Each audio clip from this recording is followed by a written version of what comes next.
Hello my dear students, कैसे हैं आप सभी लोग। I hope you all are doing great. मैं अंकिता, आपकी English educator, and welcome to my channel.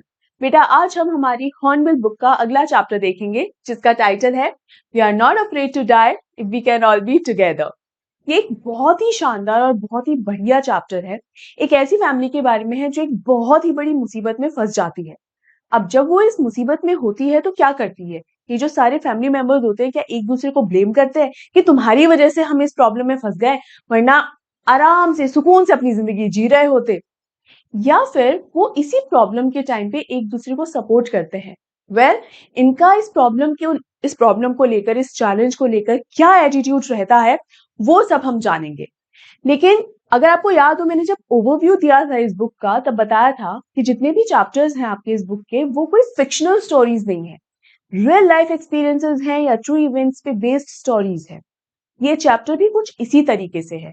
जो भी चैलेंजेस इस चैप्टर में इस फैमिली के सामने आते हैं, वो फिक्शनल नहीं है। इनफैक्ट एक्चुअल में एक ऐसी फैमिली रही है जिसके सामने ये सभी चैलेंजेस आए थे। Now if you remember the first chapter, the portrait of a lady, उसमें खुशवंत सिंह ने अपनी दादी के बारे में जो कुछ भी बताया है कि उनका अपनी दादी के साथ कैसा बॉन्ड था, किस तरीके की फ्रेंडशिप जैसा रिलेशनशिप था एकदम, और कैसे समय के साथ उसमें चेंजेस आते चले गए। तो क्या वो एक फिक्शनल स्टोरी थी? नहीं, वो फिक्शनल स्टोरी नहीं थी, बल्कि खुशवंत सिंह ने एक्चुअल में अपनी दादी के साथ जो रिलेशनशिप, जिस तरीके का रिलेशनशिप रहा, जो भी एक्सपीरियंसेस रहे, वो हमारे साथ उस चैप्टर के थ्रू शेयर किए थे। उसी तरीके से इस चैप्टर के अंदर भी हमें कुछ ऐसे ही रियल एक्सपीरियंसेस के बारे में जानने को मिलेगा और बहुत कुछ सीखने को भी मिलेगा। तो हाँ, सिलेबस के हिसाब से तो ये चैप्टर इंपॉर्टेंट है ही, लेकिन इस चैप्टर से, सिंस ये एक रियल लाइफ एक्सपीरियंस है, किस तरीके से लोगों ने उस प्रॉब्लम का सामना किस तरीके से किया, क्या रवैया था उस प्रॉब्लम के दौरान उन लोगों का, उससे आपको बहुत कुछ सीखने को मिल सकता है। तो बेटा, चैप्टर तो अच्छे से समझना ही, एटीट्यूड को भी बहुत अच्छे से समझना, क्योंकि ये आपको एक बेहतर इंसान बनने में भी बहुत हेल्प कर सकता है। राइट? तो चलो, इसी बात पर हम इस चैप्टर में आगे बढ़ते हैं, लेकिन सबसे पहले आप इस वीडियो को लाइक कर दो, ज्यादा से ज्यादा शेयर कर दो, और अगर अभी तक मेरे चैनल को सब्सक्राइब नहीं किया है तो इसे भी जल्दी से सब्सक्राइब कर लीजिए, और मेरे टेलीग्राम चैनल्स को भी ज्वाइन करना मत भूलिएगा। मैंने एक तो ग्रामर के लिए टेलीग्राम चैनल बनाया है, जिसमें ग्रामर से रिलेटेड सभी नोट्स जो है आपको टाइमली मिल जाते हैं। इसके अलावा मैंने क्लास 11th को लेकर अलग से टेलीग्राम चैनल बनाया है, तो यहाँ पर मैं आपको जो भी पढ़ा रही हूँ, आपको सभी के सभी नोट्स जो हैं उस चैनल के ऊपर, सारे पीडीएफ जो हैं वो आपको मिल जाएंगे, सारे नोट्स मिल जाएंगे। आपके लिए काफी कंफर्टेबल रहेगा, तो इन चैनल्स को भी ज्वाइन करना बिल्कुल मत भूलिएगा। ठीक है, और जल्दी से हम इस चैप्टर के पार्ट 1 को स्टार्ट करते हैं। ऑलराइट, तो चलो सबसे पहले जानते हैं कि इस चैप्टर को लिखा किसने है। बेटा, इस चैप्टर को लिखा है Gordon Cook and Alan East ने। अब एलन ईस्ट तो राइटर तो है इस चैप्टर के, लेकिन गॉर्डन कुक जो है वो इस चैप्टर के राइटर भी हैं, और जिस इंसान के साथ ही रियल लाइफ एक्सपीरियंस हुआ है वो गॉर्डन कुक ही है। बेसिकली एक फैमिली होती है जो एक वॉयज पर निकलती है। वॉयज क्या होता है? जर्नी बाय सी, जो समुद्री यात्रा होती है ना, पानी वाले जहाज पर बैठकर जो समुद्री यात्रा होती है, तो उस वॉयज पर निकलती है। और जितने भी आंधी तूफान आते हैं, और उस दौरान बहुत ही ज्यादा ऐसी सिचुएशंस में भी गॉर्डन कुक अपनी फैमिली के साथ फंस जाते हैं जहां उन्हें ये लगता है कि शायद वो अब अगला दिन भी नहीं देख पाएंगे। तो किस तरीके से वो उन मुसीबतों से जूझते हैं और कैसे कैसे क्या क्या होता है, वो सब उन्होंने इस चैप्टर में रिकॉर्ड करा है। ठीक है, so Gordon Cook is the person जिनके साथ ये एक्चुअल में हुआ है। नाउ सिंस अगेन, चूंकि रियल लाइफ एक्सपीरियंस है, तो हम ये कह सकते हैं कि this chapter is a biographical record of real life experience. ठीक है, अब बेटा, इससे पहले कि हम इस चैप्टर का लाइन बाय लाइन एक्सप्लेनेशन देखें, आपको कुछ टर्मिनोलॉजी सीखने की भी जरूरत है, क्योंकि इस चैप्टर में, सिंस ये वॉयज के बारे में है, तो जाहिर है बोट्स के बारे में बात होगी, शिप्स के बारे में बात होगी। तो शिप्स के जो अलग अलग हिस्से जो होता है ना, उनका नाम आपको पता होना जरूरी है, क्योंकि वो सभी वर्ड्स जो हैं इस चैप्टर में कई बार यूज हुए हैं। अगर आपको पहले से ही इन सभी वर्ड्स का मीनिंग पता होगा कि भाई मान लीजिए अगर स्टर्न बोल रहे हैं तो स्टर्न बोट का कौन सा हिस्सा होता है, अगर आपको ये पहले से पता होगा ना, तो आपको ये चैप्टर समझने में और भी ज्यादा आसानी होगी।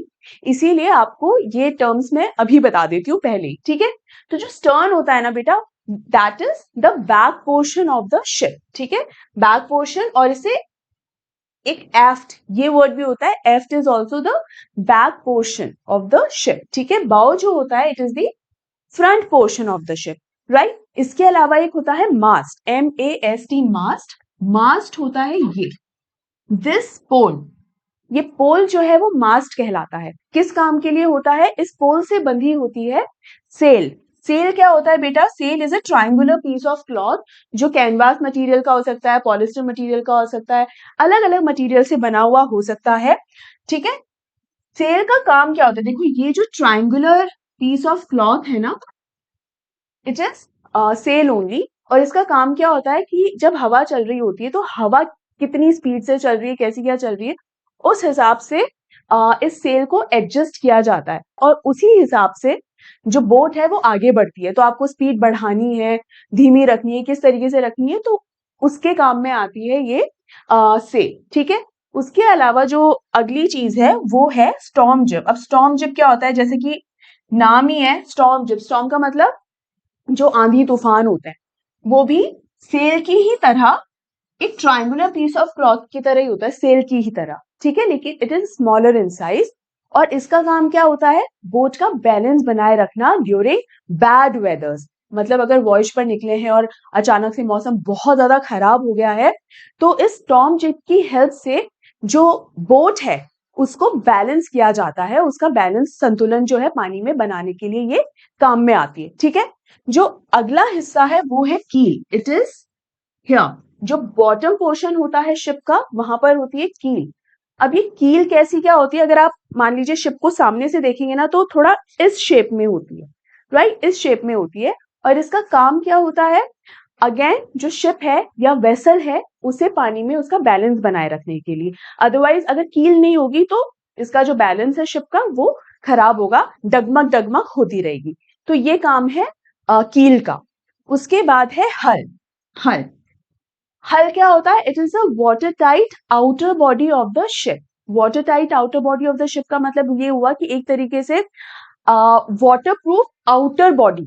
ठीक है, एक तरीके से एक लेयर की तरह होती है ये, जो शिप के बाहर लेयर की तरह ही लग जाती है। ठीक है, और ये भी अलग अलग मटेरियल्स में लगती है।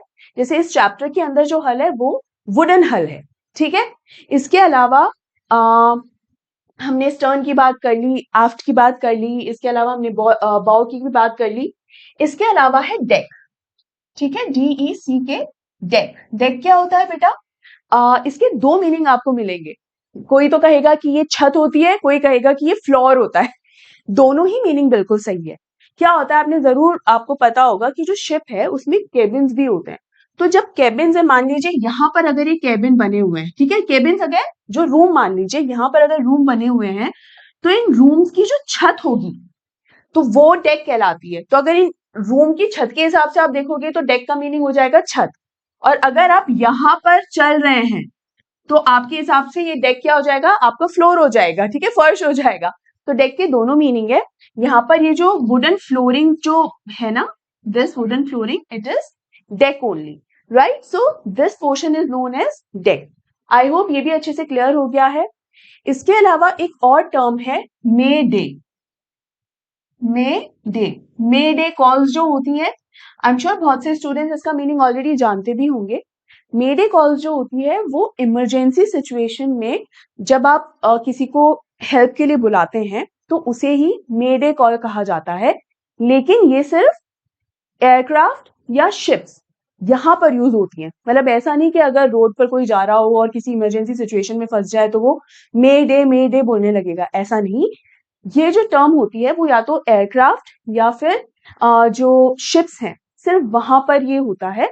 और इमरजेंसी सिचुएशन में आप उस सिचुएशन को एक्सप्लेन करने नहीं बैठते कि ऐसा हो गया, वैसा हो गया, मेरे साथ ये प्रॉब्लम हो रही है तो जल्दी से हेल्प भेजो, ये नहीं बोलते हैं। आप सिर्फ फोन पर क्या बोलते हो? मे डे, मे डे।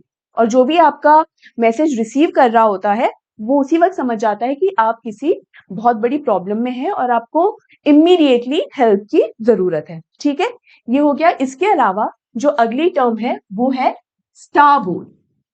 STARBOARD, starboard. इसका मतलब क्या होता है? Starboard is the right side, right hand side या right hand side of the ship.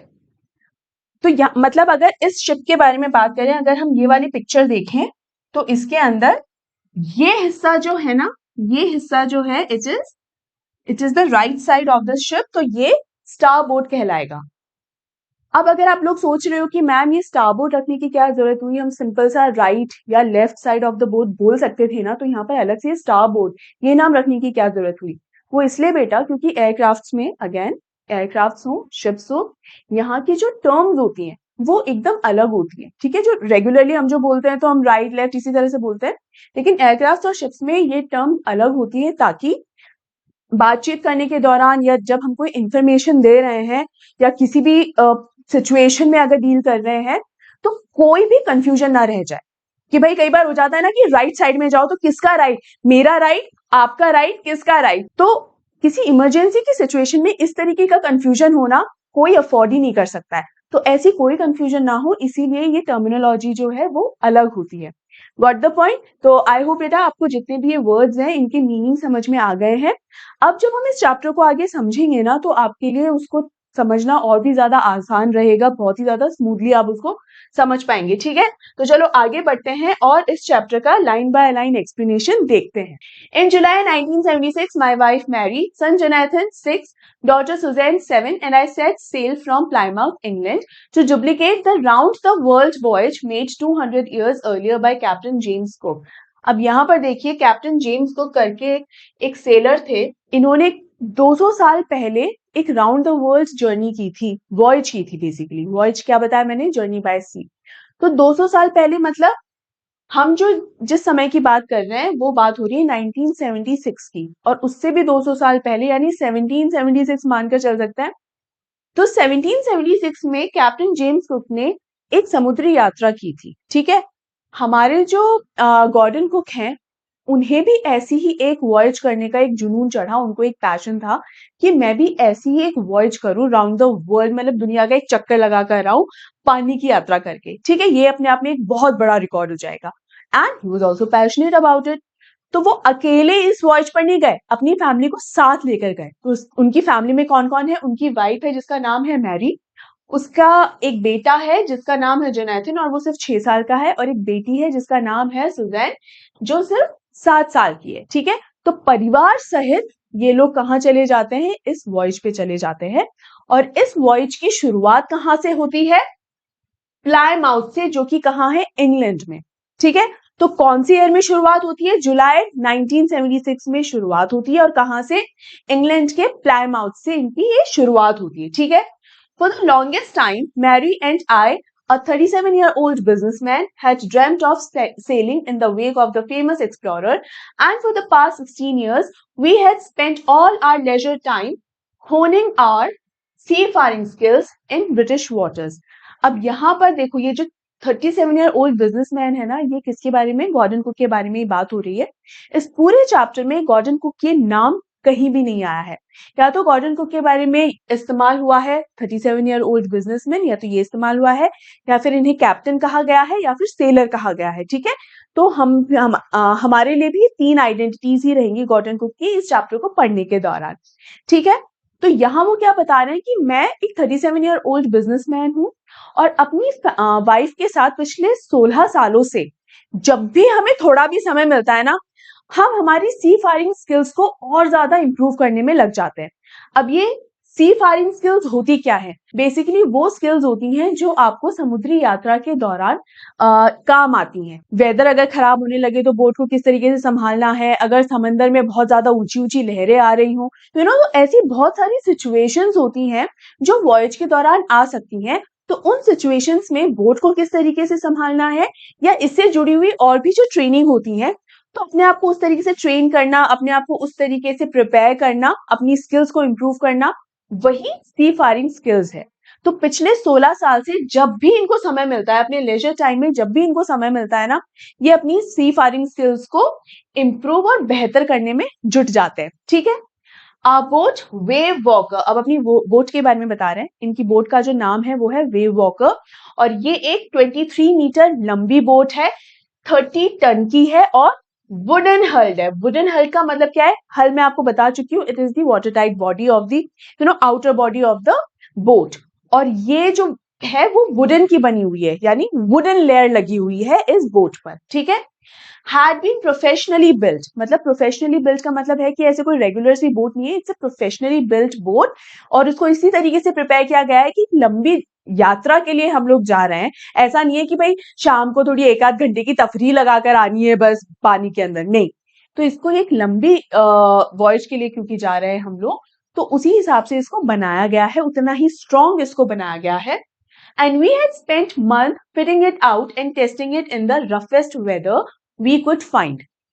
और अलग अलग मौसम के हिसाब से इसको टेस्ट भी किया जा रहा है कि अगर मान लीजिए बहुत खराब मौसम आ जाएगा तो क्या उस खराब मौसम में पानी की पानी की जो मार होती है या जोर से हवा जब चलती है तो क्या उस हवा के थपेड़े क्या ये बोट सह सकती है, क्या रफेस्ट वेदर में भी क्या ये बोट सरवाइव कर पाएगी क्या। तो ये सारे टेस्ट वगैरह भी इस बोट पर किए जा रहे हैं क्योंकि ये एक एक्चुअल में बहुत लंबी जर्नी के लिए जा रहे हैं। ठीक है, अब ये देखिए ये मैप यहाँ मैंने क्यों बनाया है, तो इनकी वॉयज शुरू कहाँ से होती है, प्लायमाउथ से, तो प्लायमाउथ यहाँ कहीं पर है। ठीक है, तो इनकी जो वॉयज है उसका जो पहला हिस्सा होता है, ऐसा तो नहीं है ना कि पूरी की पूरी वॉयज एक ही बार में करेंगे, नहीं, ऐसे रुक रुक के की जाती है वॉयज। तो जो पहला हिस्सा है ना वो कहाँ से कहाँ तक था, प्लायमाउथ से इनकी ये जर्नी शुरू होती है और कहाँ तक जाती है, साउथ अफ्रीका के केप टाउन तक। तो कहाँ से कहाँ तक, देखिए यहाँ से शुरू होकर यहाँ कहीं केप टाउन है, तो यहाँ तक इनकी पहली वॉयज का जो पहला हिस्सा है वो होता है। तो ये तो बहुत ही स्मूथ जर्नी इनकी रहती है, कोई प्रॉब्लम नहीं आती है, किसी भी तरीके का कोई चैलेंज नहीं आता है, बहुत ही आसानी से ये इस हिस्से को क्रॉस कर लेते हैं। ठीक है, आगे क्या होता है देखिए, the first leg of our planned 3-year 105,000 kilometre journey passed pleasantly as we sailed down the west coast of Africa to Cape Town. तो first leg of our planned 3-year journey का मतलब जो इनकी जो जर्नी है उसका जो पहला चरण है, फर्स्ट लेग पहला चरण या पहला हिस्सा, तो वो तो बहुत बढ़िया तरीके से बीत गया केप टाउन तक, right. There, before heading east, we took on 2 crewmen, American Larry Vigil and Swiss Herb Segler, to help us tackle one of the world's roughest seas, the Southern Indian Ocean. अब जैसा कि मैंने बताया कि पहला हिस्सा तो बहुत आसानी से इनका बहुत स्मूथली वो हो गया, आराम से पहुंच गए थे केप टाउन, ये कोई चैलेंज नहीं आया, कोई मुसीबत नहीं आई। जब केप टाउन पहुंचे तो वहां पर इन्होंने 2 क्रू मैन हायर करे। ठीक है, उनका नाम क्या था, एक का नाम है अमेरिकन लैरी विजिल और दूसरे का नाम है स्विस हर्ब सेगलर। ये 2 क्रू मैन उन्होंने क्यों हायर करे थे, उनको क्या जरूरत थी इनकी, इसलिए हायर करे क्योंकि अब वो जिस रास्ते जाने वाले थे, अब जो रूट वो पकड़ने वाले थे वो बहुत ही मुश्किल रूट होने वाला था, क्योंकि अब वो बढ़ने वाले थे ईस्ट की तरफ, और जहां पर अब उनका सामना होने वाला था the world's roughest sea, the southern Indian Ocean. क्योंकि सदर्न इंडियन ओशन बहुत ही मुसीबत भरा रूट है, बिल्कुल भी आसान नहीं है, तो इनको 2 क्रूमैन की जरूरत थी, तो इन्होंने 2 क्रूमैन भी रख ली। अब आगे क्या होता है, On our second day out of Cape Town, we began to encounter strong gales. यहाँ क्या होता है कि भाई जैसे वो केप टाउन से निकलते हैं तो पहला दिन तो ठीक होता है, लेकिन दूसरे दिन क्या होता है, उनका सामना होता है स्ट्रॉन्ग गेल्स से। बेटा गेल्स का क्या मतलब है, स्ट्रॉन्ग गस्ट्स ऑफ विंड। स्ट्रॉन्ग मतलब बहुत जोर के हवा के जो थपेड़े लगते हैं, बहुत तेज हवा बह रही होती है, स्ट्रॉन्ग गस्ट्स ऑफ विंड। ठीक है, For the next few weeks, they blew continuously. Gales did not worry me, but the size of the waves was alarming, up to 15 meters, as high as our main mast. मास्ट क्या होता है हमें पहले से ही पता है, मास्ट होता है वो पोल जिससे सेल बंधी हुई होती है। तो यहाँ क्या बोलता है ये गॉर्डन को कि भाई बहुत तेज हवा चल रही थी, बहुत जबरदस्त हवा के थपेड़े लग रहे थे, और कुछ हफ्तों तक लगातार ये हवा इसी तरीके से बहती रही, बहुत तेज, लेकिन हवा उसको बिल्कुल भी परेशान नहीं कर रही थी। भाई हवा तो बह रही है, ठीक है, वो तो सह जाएंगे। जो चिंता का विषय था ना, वो चीज जिसकी वजह से गॉर्डन को बहुत परेशान हो रहा था, वो क्या था, ऊंची ऊंची समंदर की लहरें। वो कितनी ऊंची थी, करीब 15 मीटर ऊंची समंदर की लहरें थी, और वो वाकई में गॉर्डन कुक के लिए एक चिंता का विषय था, क्योंकि इससे बोट को भी नुकसान हो सकता था, और हो सकता है बोट पलट जाए, कुछ भी हो सकता है, डूब जाए, कुछ भी हो सकता है। वो उसकी चिंता का विषय था, क्योंकि 15 मीटर ऊंची का मतलब यह है कि हमारा जो मास्ट है ना, उतनी ऊंची वेव्स ये थी। आगे क्या होता है, December 25 found us 3500 kilometre east of Cape Town. Cape Town से ईस्ट की तरफ ये जा रहे थे, तो ईस्ट की तरफ इन्हें जब 35 किलोमीटर तक ये आगे बढ़ चुके थे, December 25 आया, मतलब क्रिसमस इन्होंने बढ़िया सेलिब्रेट किया था। क्रिसमस का दिन आया, उन्होंने क्रिसमस अच्छा सेलिब्रेट भी किया था। Despite atrocious weather, we had a wonderful holiday complete with a Christmas tree. बहुत ही खराब मौसम था। एट्रोशियस का मतलब क्या होता है? वेरी बैड, बहुत ही खराब मौसम था। उसके बावजूद भी हमारा जो क्रिसमस है वो बढ़िया गया। क्रिसमस ट्री के साथ हमने अच्छा खासा वो सेलिब्रेट किया। New Year's Day saw no improvement in the weather, but we reason that it had to change soon. अब यहाँ न्यू ईयर भी आ गया, कोई मौसम में बदलाव नहीं हुआ, कोई सुधार नहीं हुआ, लेकिन स्टिल वी वर होपिंग, अभी भी उम्मीद थी कि शायद मौसम सुधर जाएगा। एंड इट डिड चेंज, और वो बदलाव आया भी मौसम में, लेकिन क्या वो बदलाव जो था वो सुधार था? बिल्कुल नहीं, फॉर द वर्स। मतलब जो चेंज आया मौसम में वो ये कि वो पहले एट्रोशियस था, अब और भी ज्यादा खराब हो गया। मतलब बहुत ही बुरा मौसम हो गया था। At dawn on January 2, dawn का मतलब होता है बेसिकली सुबह की पहली किरण। तो 2 जनवरी को जब सुबह हुई, तब इनके साथ क्या होता है? The waves were gigantic. We were sailing with only a small storm jib and were still making 8 knots. होता क्या है कि अगले दिन मतलब 2 तारीख को जब वो जागते हैं तो बहुत ही ऊंची ऊंची और बड़ी लहरें होती हैं। They were gigantic. और उन selling with a small storm jib. Storm zip मैं आपको ऑलरेडी बता चुकी हूँ क्या होता है। सेल जैसा ही कपड़ा होता है, मतलब कैनवास जैसा ही, लेकिन वो थोड़ा सा छोटा होता है और बोट को बैलेंस करने में ही मदद करता है जब मौसम बहुत खराब होता है। ठीक है, खराब वेदर के दौरान। तो वेदर तो खराब हो ही रहा था, तो इनके पास एक छोटी स्टॉर्म जिप ही थी और 8 नॉट्स के हिसाब से वो चल रहे थे। नाउ नॉट्स क्या होता है बेटा? ये होती है यूनिट ऑफ स्पीड। ठीक है, तो एयरक्राफ्ट में या बोट या शिप पर जब स्पीड को मापते हैं, तो जैसे रोड पर किलोमीटर्स के हिसाब से जो यूनिट होती है उस हिसाब से डिस्टेंस नापते हैं, पानी में या एयरक्राफ्ट में नॉट्स के हिसाब से। इसका मतलब होता है नॉटिकल पर माइल। ठीक है, so as the ship rose to the top of each wave, we could see endless enormous seas rolling towards us, and the screaming of the wind and spray was painful to the ears. To slow the boat down, we dropped the storm jib and lashed a heavy mooring rope in a loop across the stern. अब हुआ क्या? जो इतनी ऊंची ऊंची और खतरनाक लहरें हो रही थी, जो बोट है कभी ऊपर नीचे ऐसे लहरों में हिचकोले खाते हुए आगे बढ़ रही थी। और जहां कहीं देखो, जिस दिशा में देखो, दूर दूर तक एक बहुत ही विशाल समंदर ही समंदर इन्हें दिखाई दे रहा था और कोई रास्ता कहीं नजर ही नहीं आ रहा था। अब इन्होंने क्या किया? To slow the boat down, अब इस बोट को, इसकी स्पीड को धीरे करने के लिए इन्होंने क्या किया? We dropped the storm jib. Storm jib जो है उसको उतार दिया। ठीक है, पहले वो तनी हुई थी, लेकिन स्टॉर्म जिप को उतार दिया और क्या किया? Lashed a heavy mooring. Lash का मतलब क्या होता है बेटा? बांधना। लैश का मतलब यहाँ पर है बांधना। एंड मूरिंग रोप क्या होती है? देखो पहले मतलब समझो मूड का। ठीक है, MOORED, मूड का क्या मतलब होता है? जैसे हम गाड़ी को पार्क करते हैं ना, उसी तरीके से जब बोट को भी पार्क कर रहे होते हैं तो उसको बांधते हैं कहीं से, या तो कोई पोल होता है छोटा सा, वहां पर बांध देंगे, या अगर वहां कहीं पोल नहीं है तो मिट्टी में धंसा देंगे, है ना। मिट्टी के अंदर एक रस्सी होती है, उस रस्सी के आगे एक मेटल का ट्रायंगुलर शेप की डिजाइन का कुछ बना हुआ होता है। ठीक है, ऐसे ट्रायंगुलर शेप का बना होता है और यहाँ ऐसे कांटे जैसे होते हैं। ये कांटे जैसे जो है मिट्टी में धंसा देते हैं ताकि जो बोट है वहीं की वहीं टिकी रहे, पानी की लहरों के साथ बहकर ना चली जाए। तो इसे ही कहते हैं मूड, राइट।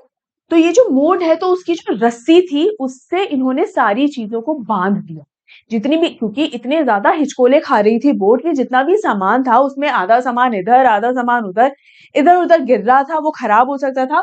तो what they did, lashed a heavy mooring rope in a loop across the stern. उससे जो रोप थी, जो रस्सी थी, उससे सबको बांधने लग गए। Then we double lashed everything, और फिर उन्होंने एक बार और सबको फिर से चीजों को बांध दिया।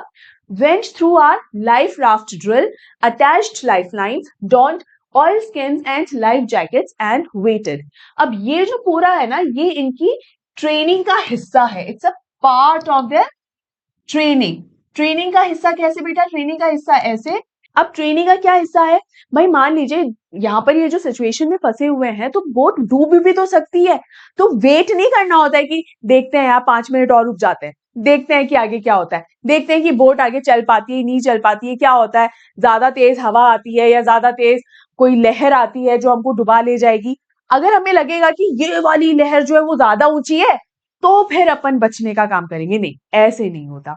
जैसे ही कोई ऐसी मुसीबत आती है जो लग रहा होता है हाँ भाई ये थोड़ी सी सीरियस है, थोड़ी ज्यादा बड़ी मुसीबत है, उसी समय आप अपने आप को बचाने के लिए जितनी भी चीजों की जरूरत होती है या जो भी आपको काम करना होता है उस काम में आप जुट जाते हो। जैसे इस टाइम पे जरूरी था कि ये सारे सामान को अच्छी तरीके से बांध दे ताकि सारा सामान सुरक्षित रहे, इधर उधर गिर ना जाए, हो सकता है पानी में गिर सकता है, टूट सकता है। तो इन्होंने ये काम किया, लाइफ जैकेट्स पहन ली ताकि अगर ये इतने ज्यादा जो ये बोट इतने हिचकोले खा रही है, हो सकता है कि इनका बैलेंस खराब हो जाए और पानी में गिर जाए, तो ये डूब ना जाए। पानी में गिरने से कई बार चोट भी लग सकती है, तो वो चोट ना लग जाए। तो अपने आप को बचाने के लिए ये जितनी भी ये जो एक ट्रेनिंग का हिस्सा होता है जिसमें आपको ये सारी चीजें सिखाई जाती हैं, तो वो चीजें करने लग गए। ठीक है, तो life raft drill, life raft क्या होती है, एक तरीके की जो बोट ही होती है ना, उसको खोलना होता है, किस तरीके से उस पे बैठकर अगर जाना हो, ये शिप अगर डूब गया तो राफ्ट पे बैठकर ही निकलेंगे भाई, और क्या करेंगे। Attach lifeline, don't oil skins, don का मतलब होता है पहनना, तो oil skin and life jackets वो भी उन्होंने पहन ली। ऑयल स्किन का मतलब ये होता है कि जो वाटर प्रूफ एक तरीके से, ठीक है। And waited, and then they started waiting, and they waited, उसके बाद वो सिर्फ वेट कर रहे थे कि लेट्स से अब आगे क्या होता है, अब उनको अगला कदम क्या उठाना है। ठीक है, the first indication of impending disaster came at about 6 PM। अब 2 तारीख को सुबह से ही मौसम जो है बहुत ज्यादा खराब हो गया था और सबसे खतरनाक मंजर जो इनके सामने अब आया था वो 2 तारीख को शाम में या इवनिंग में 6 बजे आया था। और वो क्या सीन था, with an ominous silence the wind dropped and the sky immediately grew dark। बहुत तेज हवा चल रही थी तो अचानक से हवा बहना रुक गया, एकदम सन्नाटा छा गया, कोई आवाज नहीं हो रही थी और पूरे आसमान में एकदम बादल छा गए, एकदम काले हो गए बादल। ठीक है, then came a growing roar and an enormous cloud towered aft of the ship. With horror, I realized that it was not a cloud but a wave like no other I had ever seen. अब यहाँ क्या हुआ, बादल एकदम काले घने छा गए थे, तो गॉर्डन कुक को क्या लगा कि हर तरफ ना ये बादल ही बादल छाए हुए हैं, हो सकता है बहुत घनी बारिश हो जाए, पता नहीं क्या होगा। थोड़ी देर बाद एहसास होता है गॉर्डन कुक को कि ये जो मुझे लग रहा था ना कि इतने ज्यादा घने काले बादल हैं, एक्चुअल में वो बादल नहीं है, वो तो बहुत ही ऊंची पानी की एक लहर है, इतनी ऊंची वेव है। और वो वेव इतनी ऊंची थी जो आज से पहले मैंने कभी नहीं देखी थी। कौन कहता है, ये गॉर्डन कुक कहता है। इट अपियर परफेक्टली वर्टिकल, और वो वेव कैसी थी, एकदम सीधी। भाई वेव यूजुअली ना इस तरीके से होती है, लेकिन यहां पर इसको जो वेव दिख रही थी ना वो एकदम वर्टिकल, एकदम सीधी वेव थी। And almost twice the height of the other waves with a frightful breaking crest. तो यहां क्या कह रहा है कि इतनी वर्टिकल और इतनी ऊंची लहर थी, और इतनी ऊंची थी कि अभी तक जितनी भी लहरें मैंने देखी थी ना, हमने क्या बात की थी, करीब 15 मीटर ऊंची लहरें, ये उसकी लगभग दुगनी थी। और दुगनी मतलब 30 मीटर ऊंची लहर होगी, कितनी ऊंची हो गई है ना।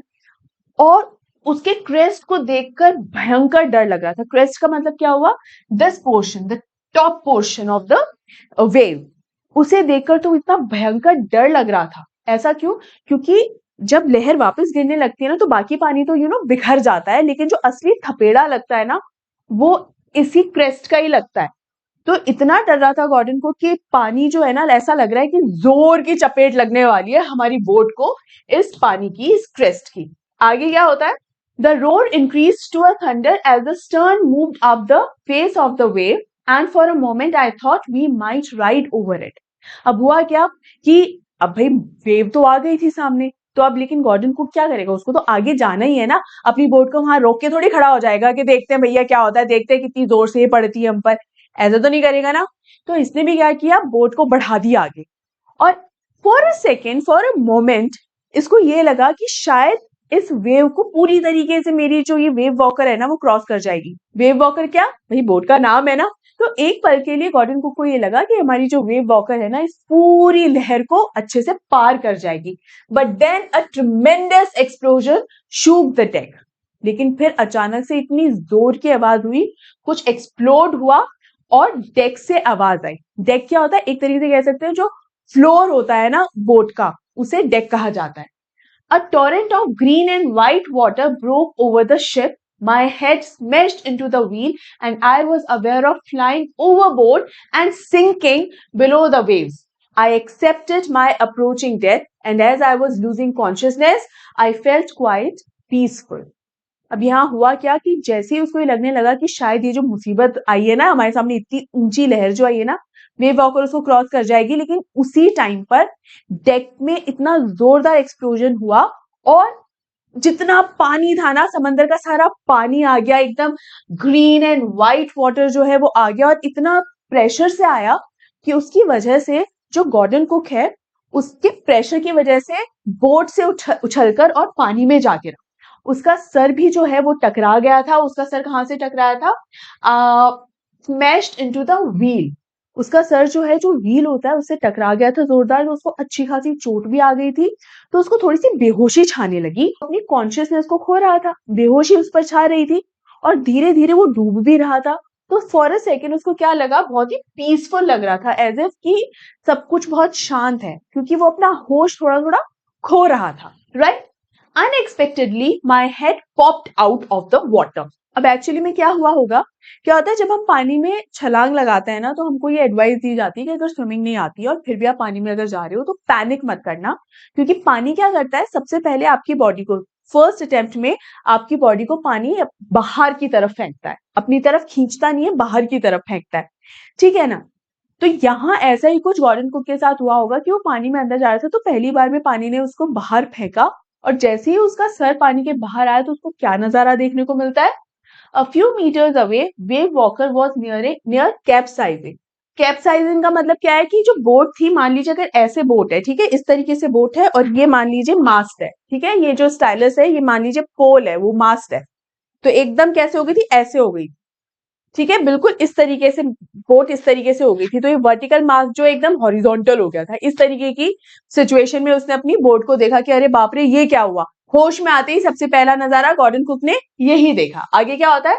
Then a wave hurled her upright, my lifeline jerked out, I grabbed the guard rails and sailed through the air into Wave Walker's main boom. हुआ क्या कि पहले तो सर पकड़ के बैठ गया, अरे बाप रे मेरी जो ये बोट है एकदम टेढ़ी हो गई, मैं उसको सीधा कैसे करूंगा। इतने में ही एक और वेव आती है और हमारे ये जो वेव वॉकर जो टेढ़ा हुआ होता है ना, फिर से सीधा हो जाता है।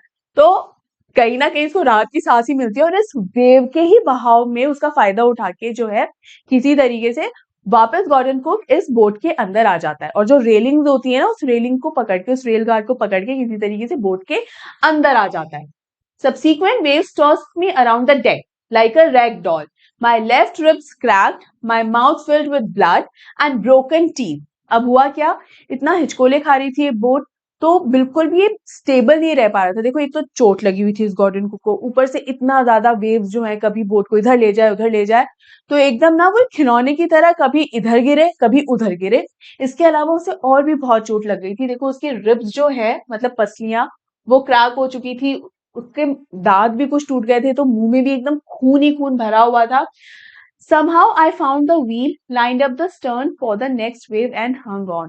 और किसी तरीके से वो व्हील के पास पहुंचा और बोट को संभालने लगा, क्योंकि बिना, जिस तरीके से अपने कार्स के अंदर स्टेयरिंग व्हील होता है, उसी तरीके से बोट में भी व्हील होता है। तो आप उस व्हील को अगर यूं ही छोड़ दोगे तो बोट तो और ज्यादा इधर उधर अपना बैलेंस खो देगी। ऊपर से इतना खराब मौसम और है, तो और ज्यादा जो बोट है वो हिचकोले खा रही थी। तो किसी तरीके से गॉर्डन कुक ने जो है व्हील संभाला और बोट को थोड़ा सा कंट्रोल में लेकर आए।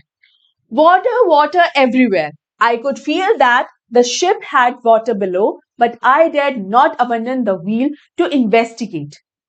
जहां देखो वहां पानी ही पानी था। बोट के बाहर तो समंदर है, तो पानी ही पानी था ही, बोट के अंदर भी अब इतना पानी आ चुका था, तो जहां नजर डालो वहां पानी ही पानी था। Suddenly the front hatch was thrown. Hatch का मतलब क्या है बेटा? एक तरीके से डोर कह सकते हैं, है ना? तो अब इतना पानी भर गया था, बोट में भी भर गया था। देखा जाए तो जरूरी था कि उस पानी को बोट से बाहर निकाला जाए, वरना बोट डूब जाएगी। लेकिन क्या गॉर्डन कुक इस टाइम पे व्हील को छोड़ सकता था? नहीं छोड़ सकता था। उस व्हील को संभालना बहुत जरूरी था। वो ये सब चीजें सोच ही रहा था, इतने में ही सामने वाला जो हैच है वो खुला और वहां से कौन आई? मैरी आई। और मैरी क्या बोलती है? We are sinking, she screamed. The decks are smashed, we are full of water. क्या कहती है? कि हम डूब रहे हैं, हमारा जो जहाज है वो डूब रहा है, हर तरफ पानी पानी भर आया है और हर तरफ डेक जो है वो भी एकदम टूट चुके हैं, दे आर स्मैश्ड, और हर तरफ पानी भरा है। अब यहाँ पर चैप्टर में तो नहीं लिखा गया है, लेकिन मुझे ऐसा लगता है कि मैरी की वी आर सिंकिंग ये बात सुनकर गॉर्डन कुक के दिमाग में जरूर आया होगा कि भाई मुझे क्या बता रही हो कि हम डूब रहे हैं, मैं तो खुद अभी अभी डूब कर वापस आया हूँ, किसी तरीके से बचकर वापस लौट कर आया हूँ, तो मुझसे बेहतर तो कोई जानता ही नहीं है कि हाँ हम डूब रहे हैं। खैर ये तो एक मजाक की बात थी, चैप्टर में ये नहीं लिखा हुआ, बट हाँ अब ये बहुत ज्यादा मुसीबत भरी सिचुएशन में फंस चुके हैं। ठीक है, अब आगे क्या होता है, take the wheel I shouted as I scrambled for the hatch. यहाँ वो मैरी को और कोई जवाब नहीं देता, सिर्फ ये कहता है कि इस व्हील को अब तुम संभालो, मैं बाकी चीजें देखता हूँ, बाकी चीजें संभालता हूँ, क्योंकि अब इस बोट को डूबने से बचाना है ना। Larry and Herb were pumping like madmen. Broken timbers hung at crazy angles. The whole starboard side bulged inwards. Clothes, crockery, charts, tins, and toys sloshed about in deep water. Slosh का मतलब क्या है? भाई पानी आ गया था, पूरे boat के अंदर पानी ही पानी भरा हुआ था, तो जितना भी ये सामान था ना, जैसे कपड़े, क्रॉकरी, चार्ट्स वगैरह जितने भी चीज थे ना, उस पानी में कभी यहाँ इधर उधर वो तैर से रहे थे। उसी का वही है स्लॉश, उसी का मीनिंग होता है स्लॉश। ठीक है, तो लैरी और हर्ब कौन है? दो क्रूमैन, बताया था ना शुरू में ही। तो ये जो क्रूमैन है वो पानी को लगातार बाहर फेंकने में लगे हुए हैं। इनके पास पंप्स हैं, इलेक्ट्रिक पंप्स हैं, उन इलेक्ट्रिक पंप्स की हेल्प से पानी को लगातार वो बाहर फेंक रहे हैं, और पूरी बोट को बहुत नुकसान हुआ है। ये जो स्ट्रॉन्ग वेव्स आई ना, पूरी बोट को बहुत ज्यादा नुकसान हुआ है। अलग अलग जगह से जो है वो जो प्लैंक्स होते हैं वो निकले हुए हैं, कीलें निकली हुई हैं, यानी काफी ज्यादा टूट फूट सी हो गई है इस बोट में। इनफैक्ट एक तरफ से अंदर की तरफ जो है बोट थोड़ी सी धंस भी गई है। ठीक है, तो अंदर की तरफ मतलब अंदर की तरफ बेंड हो जाना, तो एक तरीके से देखा जाए तो बोट का जो शेप है वो इस तरीके का होता है कि अगर उसमें कोई भी खराबी हो जाए ना, तो भी बोट का जो बैलेंस है वो खराब हो जाता है। तो उस बनावट में भी वो अंदर की तरफ धंस गई है, तो काफी बोट का जो है काफी नुकसान हो चुका है, और जल्द से जल्द रिपेयर करने की जरूरत है। ठीक है, I half swam, half crawled into the children's cabin. अब यहाँ अपने बच्चों का भी ध्यान देने के लिए तो जाएगा ही ना, तो गॉर्डन को आधा तैरता हुआ आधा रेंगता हुआ किसी तरीके से बच्चों के केबिन तक पहुंचा, और क्या कहता है, आर यू ऑल राइट, ठीक तो हो ना तुम? I asked. Yes, they answered from an upper bunk, but my head hurts a bit, said Sue. Sue कौन है बेटा? सुजैन, जो बेटी है Suzanne, pointing to a big bump above her eyes. I had no time to worry about bumped head. अब हुआ क्या, पूछता है अपने बच्चों से कि बेटा तुम लोग ठीक तो हो ना, तो दोनों कह देते हैं हाँ पापा हम एकदम ठीक है। लेकिन सुजैन क्या कहती है कि लेकिन पापा मेरा सर दर्द कर रहा है, मतलब सर दर्द कर रहा है कि चोट लग गई है, तो उस चोट में सर में दर्द हो रहा है, और उसको यहाँ पर ना काफी सूजन भी आ गई है। ये जो चोट है काफी सीरियस हो जाती है, आगे चल के सुजैन का ऑपरेशन भी करवाना पड़ता है, तो ये कोई छोटी मोटी चोट नहीं थी, और इसीलिए सुजैन इसके बारे में बात करती है। अदरवाइज अगर आप ध्यान दें तो दोनों बच्चे बिल्कुल भी रोना धोना नहीं मचाते, या बिल्कुल भी घबराहट नहीं शो करते कि वो डर रहे हैं, है ना। वरना इतने छोटे बच्चे घबरा जाते हैं, डर जाते हैं कि पता नहीं अब क्या हो जाएगा, तो रोना रोना शुरू कर देते हैं। लेकिन यहाँ पर सुजैन ने या फिर जोनाथन ने ऐसा कोई बिहेवियर नहीं किया, इनफैक्ट उन्होंने इस तरीके से बिहेव किया कि पापा को चिंता ना हो जाए। ठीक है, after finding a hammer, screws and canvas, I struggled back on deck. With the starboard side bashed open, we were taking water with each wave that broke over us. If I couldn't make some repairs, we would surely sink. अब यहाँ पर Gordon को क्या कि जितनी भी चीजों की जरूरत है उसको रिपेयर करने के लिए, क्योंकि बोट को बहुत नुकसान हो चुका है, तो उसको रिपेयर करने के लिए जितनी चीजों की जरूरत है, जैसे कील या हैमर या कैनवास, वो सब चीजें लेकर वापस वो डेक की तरफ आ रहा है, ऊपर आ रहा है कि भाई जहां जहां नुकसान हुआ है वहां मैं ठीक कर दूं। कैनवास क्या होता है बेटा? एक तरीके का थिक फैब्रिक होता है, थिक मटेरियल होता है। आप तिरपाल भी कहते हैं कई इलाकों में उसको, ताकि वो वाटर प्रूफ होता है। ठीक है, तो ये सारी चीजें लेके वो वापस सही जगह पर पहुंचता है, और क्या होता है, somehow I managed to stretch canvas and secure waterproof hatch covers across the gaping holes. Some water continued to stream below, but most of it was now being deflected over the side. अब होता क्या है, जहां जहां canvas लगाने की जरूरत थी, जहां से पानी अंदर आ रहा था, वहां पर किसी तरीके से इसने कैनवास लगा दिया, तो पानी जो है अंदर तो खैर अभी भी आ रहा था, लेकिन बहुत थोड़ा थोड़ा पानी आ रहा था, बाकी सारा पानी उस कैनवास से भिड़कर वापस बाहर ही जा रहा था, बोट में उतना नहीं आ रहा था। ठीक है, तो काफी रिपेयर्स इसने कर दिए। More problems arose when our hand pumps started to block up with the debris floating around the cabins and the electric pump short circuited. The water level rose threateningly.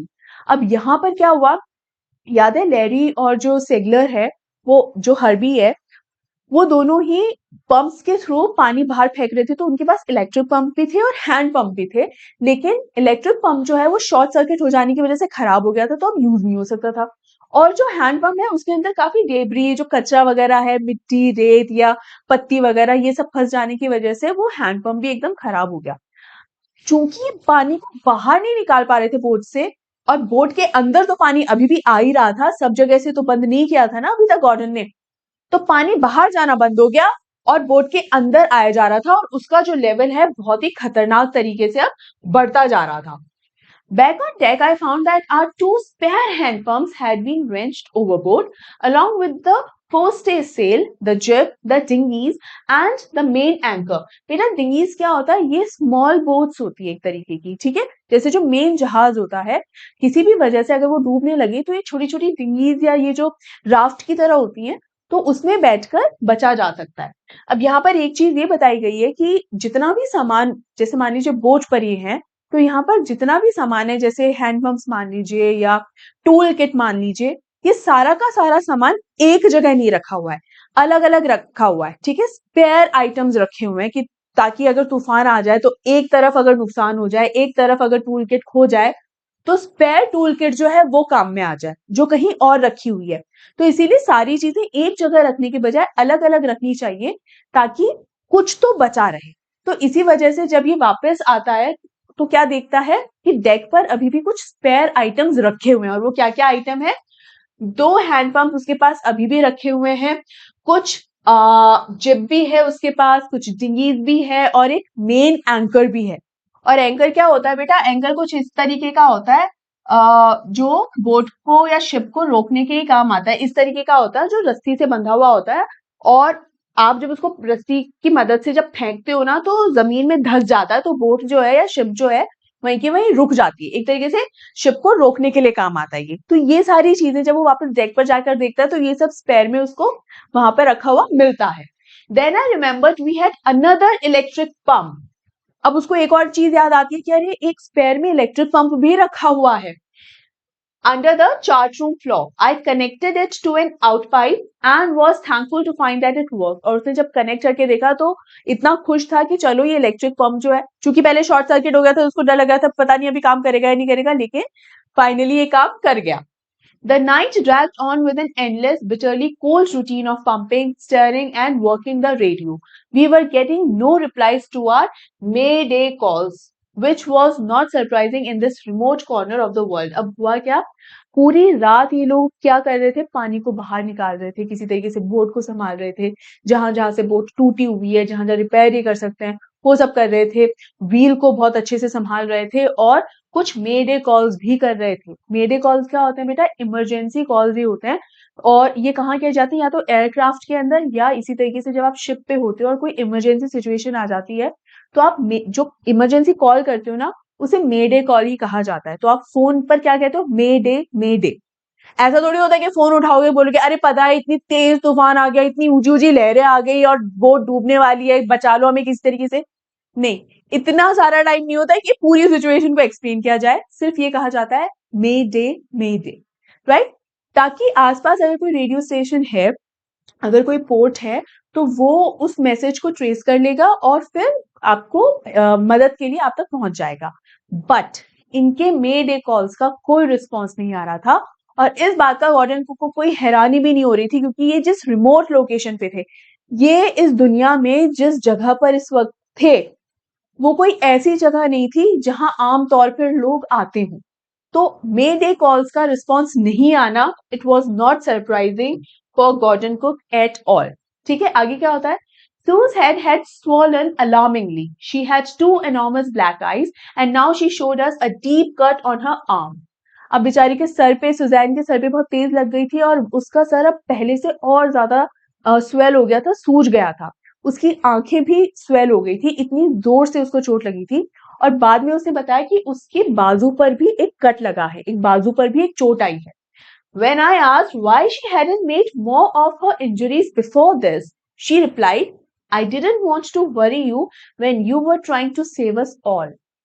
जब गॉर्डन कुक ने पूछा कि बेटा तुम्हें और भी तो चोटें आई है, तुमने सिर्फ अपनी सर की चोट के बारे में बताया, बाकी चोट के बारे में तो तुमने बताया ही नहीं, ऐसा क्यों? बताना चाहिए था ना।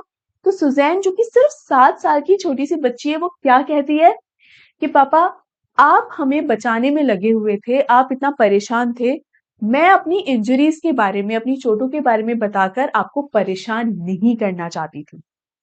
तो यहाँ पर जो मैंने आपको शुरू में बताया था कि ये फैमिली का जो एटीट्यूड होता है इस प्रॉब्लम के टाइम पे भी, वो बहुत मैटर करता है। तो यहाँ पर ये Susan she is not doing any kind of tantrum, कोई नखरी नहीं कर रही या रोना नहीं कर रही कि भाई देखो मुझे चोट लग गई, पापा तो मेरे पर ध्यान ही नहीं दे रहे, मम्मा तो मेरे को देख ही नहीं रही है। नो, नो नखरा, नो टेंट्रम एट ऑल, कोई रोना नहीं। इनफैक्ट वो इतना मेच्योर बिहेव कर रही है, जबकि सिर्फ 7 साल की छोटी बच्ची है, वो इतना मेच्योर बिहेव कर रही है कि मैं अब आप लोगों को और परेशान नहीं करना चाहती थी, जबकि आप ऑलरेडी इतना परेशान है और हमको बचाने में लगे हुए हैं। तो यहाँ बेटा फर्स्ट पार्ट जो है इस वीडियो का यहाँ पर एंड होता है, जहां पर हमने ये देखा कि किस तरीके से पूरी फैमिली अभी भी एक दूसरे के साथ है, एक दूसरे को ब्लेम करने में नहीं, इनफैक्ट एक दूसरे का हौसला बढ़ाने में ही लगी हुई है। लेकिन अगले पार्ट में हमें जानने को मिलेगा कि भाई ये जो मुसीबत है, ये जो तूफान है, वो आगे और बढ़ता जाएगा, अभी इतनी आसानी से इनका पीछा नहीं छोड़ेगा। ठीक है, जब ये तूफान बढ़ेगा तो क्या तब भी सभी फैमिली मेंबर्स एक दूसरे का साथ इसी तरीके से देंगे या आगे चल के एक दूसरे को ब्लेम करेंगे?